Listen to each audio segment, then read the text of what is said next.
S, bale ಸಿಕ್ಕರು ದರ್ಶನ್ಗೆ ಬಿಡುಗಡೆ ಭಾಗ್ಯ ಇವತ್ತಿಲ್ಲ.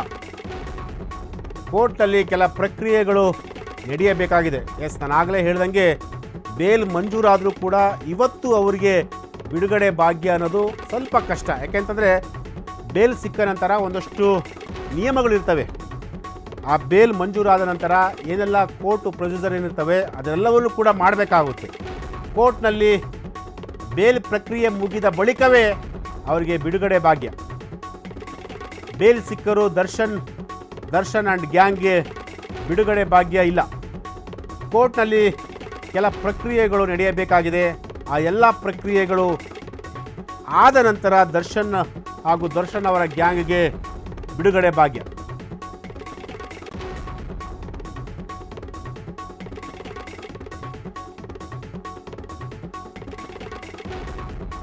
ಕೋರ್ಟು ಕೆಲವೊಂದು ಷರತ್ತುಗಳನ್ನು ಹಾಕಿರುತ್ತೆ.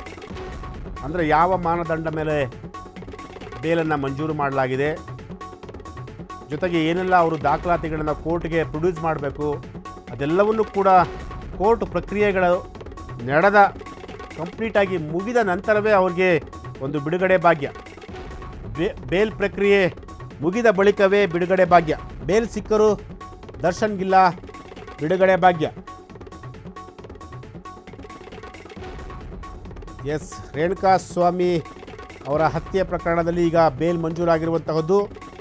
ಬೇಲ್ ಮಂಜೂರಾಗಿದ್ದರೂ ಕೂಡ ಅವರಿಗೆ ಇವತ್ತು ಬಿಡುಗಡೆ ಭಾಗ್ಯ ಇಲ್ಲ. ಯಾಕೆಂದರೆ ಕೋರ್ಟ್ನಲ್ಲಿ ಕೆಲವೊಂದಷ್ಟು ಪ್ರಕ್ರಿಯೆಗಳು ಕೂಡ ನಡೀಬೇಕಾಗುತ್ತೆ. ಕೆಲವೊಂದು ದಾಖಲಾತಿಗಳನ್ನು ಕೊಡಬೇಕಾಗುತ್ತೆ. ಕೋರ್ಟ್ ಕೇಳಿರುವಂತಹ ಶ್ಯೂರಿಟಿಗಳನ್ನು ಅವರು ಒದಗಿಸಬೇಕಾಗುತ್ತೆ.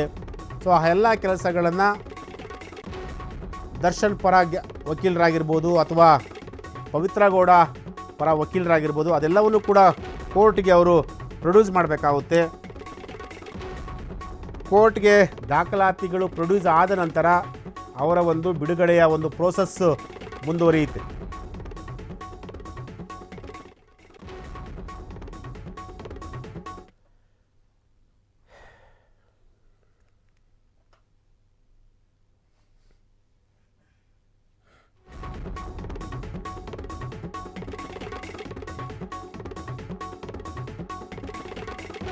ಕ್ರಿಯೇಟ್ ಮಾಡಿದಂತಹ ಒಂದು ಕೊಲೆ ಪ್ರಕರಣ.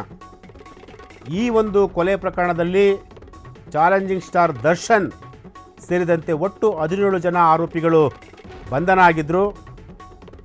ಈಗ ಕೆಲವರಿಗೆ ಸುಮಾರು 10ರಿಂದ 13 ಜನ ಇಲ್ಲಿವರೆಗೂ ಈಗ ಅಂದರೆ ಇವತ್ತು ಸೇರಿದಂತೆ 7 ಜನ ಏನು ರೆಗ್ಯುಲರ್ ಬೇಲ್ ಆಗಿದೆಯಲ್ಲ ಅವರು ಸೇರಿದಂತೆ ಒಟ್ಟು 12ರಿಂದ 13 ಜನ ರಿಲೀಸ್ ಆಗ್ತಾರೆ. ಇನ್ನು ಉಳಿದಂತಹ ಆರೋಪಿಗಳಿಗೂ ಕೂಡ ಬೇಲ್ ಸಿಕ್ಕ ನಂತರ ಅವರು ಕೂಡ ರಿಲೀಸ್ ಆಗ್ತಾರೆ.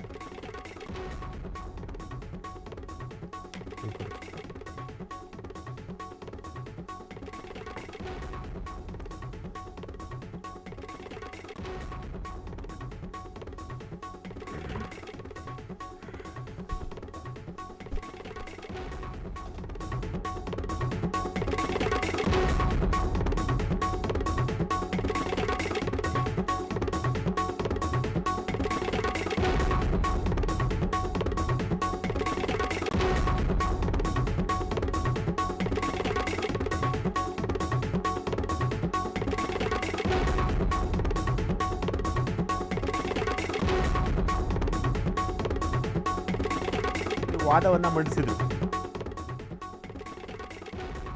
ಆ ಒಂದು ವಾದವನ್ನು ಆಲಿಸಿದಂತಹ ಹೈಕೋರ್ಟ್ ಅವರಿಗೆ ಮಧ್ಯಂತರ ಜಾಮೀನನ್ನು ಮಂಜೂರು ಮಾಡುತ್ತೆ. ಅದಾದ ನಂತರ